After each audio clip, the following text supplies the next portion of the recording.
హైదరాబాద్లోని చార్మినార్ భాగ్యలక్ష్మి అమ్మవారిని దర్శించుకున్నారు కేంద్ర హోంమంత్రి అమిత్ షా.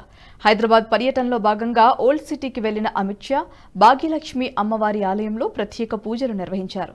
వేద మంత్రోచ్చరణ మధ్య స్వాగతం పలికిన ఆలయ అర్చకులు అమిత్ షాకు అమ్మవారి ఆశీర్వచనాలు అందించారు. అమిత్ షాతో పాటు కేంద్ర మంత్రి కిషన్ రెడ్డి, హైదరాబాద్ పార్లమెంటు బీజేపీ అభ్యర్థి మాధవీలత పాల్గొన్నారు.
ఈ వీడియో మీకు నచ్చినట్టయితే లైక్ చేయండి, 10 మందికి షేర్ చేయండి. అలాగే కామెంట్ల రూపంలో మీ అభిప్రాయాలను మాతో పంచుకోండి. Nationalist hub group of channels ను సబ్స్క్రైబ్ చేసుకుని తెలుగునాట జాతీయవాద జర్నలిజాన్ని ప్రోత్సహించండి. ఈ వీడియో కింద ఉన్న బెల్ ఐకాన్ పై క్లిక్ చేయడం మర్చిపోవద్దు.